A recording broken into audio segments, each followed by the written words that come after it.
Congresso aprova agora um projeto que permite a esterilização voluntária sem autorização do parceiro. A proposta aguarda a sanção do presidente da República, Jair Bolsonaro. Atualmente, homens e mulheres casados precisam dessa permissão para se submeter a esse procedimento. A mudança é a condição proporcionando também a maior independência para tomar esse tipo de decisão, certamente impacta na vida do casal. Por isso, vamos conversar com o especialista em direito médico, Mercedes da Silva Nunes. Olá, bom dia. Bom dia para vocês. Doutora, conta pra gente como que está sendo feito essa conversa agora, aguardando agora a aprovação e sanção do presidente da República, Jair Bolsonaro. Pois é, agora com essa aprovação do projeto de lei, tanto pela Câmara quanto pelo Senado, e que está aguardando a sanção do presidente Jair Bolsonaro, permite que homens e mulheres maiores de 21 anos possam fazer a esterilização sem o consentimento do cônjuge, se casados forem. E a dispensa dessa autorização e desta idade, inclusive, pode acontecer se a pessoa já tiver 2 filhos vivos.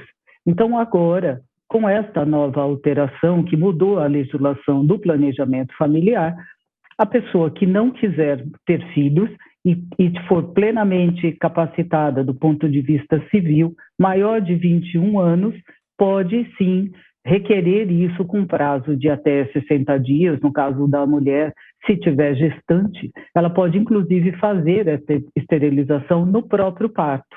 Antes nós tínhamos 2 procedimentos, a idade era superior, era maior de 25 anos, e essa idade agora é reduzida para 21 anos, dispensando o consentimento do parceiro ou da parceira. Bom, doutora Mercedes, bom dia para a senhora.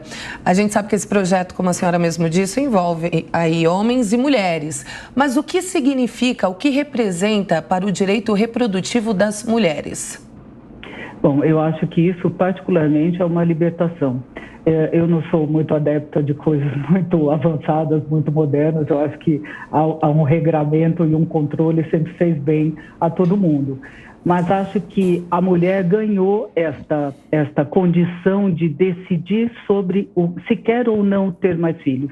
E isso atinge principalmente uma camada da população com menos recursos econômicos e financeiros e que, se dependesse do parceiro, o parceiro muitas vezes usava este não consentimento como um instrumento de controle. Isso é efetivamente verdadeiro. Então, a mulher não precisa mais agora deste consentimento, e ela também pode administrar melhor a quantidade de filhos que ela vai ter ao longo da vida. Se ela já tem 2 filhos, 3 filhos, para uma população que não dispõe de um poder econômico melhor, isso é muita coisa, porque nós temos um controle de sociedade no sentido de que esta criança que vem ao mundo precisa de condições para se tornar um cidadão, precisa de alimentação, precisa de escola, precisa de educação, precisa de uma série de coisas. Então, fazer filhos continuamente, sem que você, como casal, disponha de condições para dar o melhor para o seu filho, para que ele seja realmente um cidadão de bem, hoje está mais facilitado. A minha dúvida um pouco é em relação à redução da idade, de 25 para 21 anos, porque 21 anos ainda é praticamente um adolescente, uma criança que não tem nem experiência de vida, não tem vivência para decidir se aquilo é ou não o melhor para ela. Minha única ressalva é essa. Doutora, a pergunta agora é de Guilherme Amorim. Doutora, bom dia. Se o projeto for efetivamente sancionado pelo presidente da República, como é que a senhora avalia que isto será recebido pela comunidade médica? Efetivamente, será que os médicos apoiarão, sobretudo as mulheres, e as orientarão efetivamente na tomada dessas decisões? Ou, pelo contrário, sobretudo aqueles mais conservadores, não auxiliarão nessa mudança de cultura e, pelo contrário, como nós vemos, às vezes, farão valer os seus valores e acabarão, às vezes, até prejudicando os seus pacientes. Como é que a senhora avalia esta mudança de cultura que se avizinha proximamente?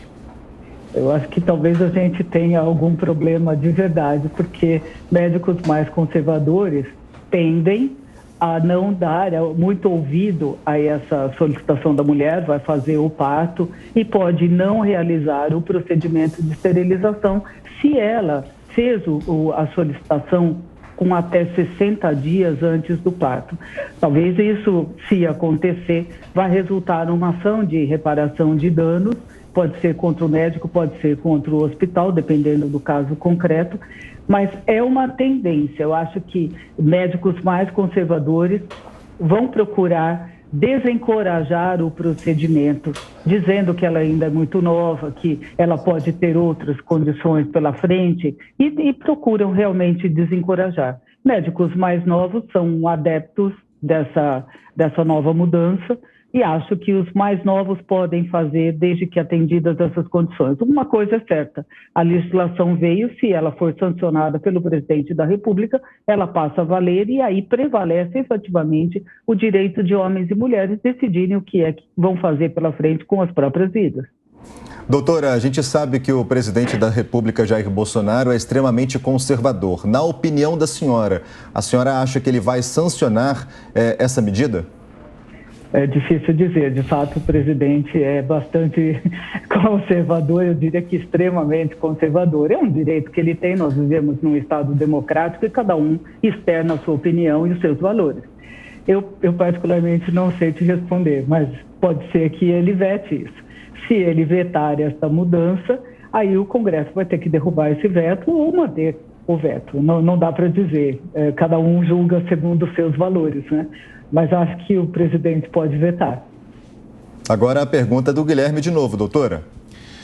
Essa questão que a senhora colocou, doutora, sobre esta diferenciação, né, entre médicos um pouco mais velhos e médicos mais jovens, né, que podem, portanto, criar alguma resistência à aplicação, né, desta nova lei, se ela for efetivamente sancionada, ou facilitar a aplicação da nova lei, mostra, portanto, né, uma certa diferenciação de cultura, mostra, na verdade, então, que nós podemos ter uma dualidade, né, sobre o juramento de não fazer mal aos pacientes. Como é que a senhora avalia efetivamente isso? Não é um complicador nos dias atuais? Guilherme, é um complicador, mas eu não sei se seria enquadrado no sentido de fazer mal ao paciente. O princípio da maleficência tem um outro direcionamento. Neste caso, o que pode acontecer é a mulher, ao invés de fazer um único procedimento cirúrgico, que é o do parto, ter que se submeter a um outro procedimento, provavelmente com outro médico, caso isso aconteça, e aí sim obter a esterilização com 2 procedimentos, o que aumenta, se ela for submetida a 2 procedimentos, é o risco dela, eventualmente a uma infecção hospitalar, a uma rejeição do próprio material, depende do que for usado. O que acontece é que, se a legislação for aprovada no sentido de ser sancionada pelo presidente da República, o médico, conservador ou não pode se recusar a fazer isso. Se ele se recusar, ele não será nem o médico do parto, porque ela vai exercer este direito e com uma legislação aprovada, realmente ela pode se manifestar nesse sentido de não querer mais filhos. Então, o médico conservador pode se afastar do caso, isso é um direito que ele tem, segundo os seus valores.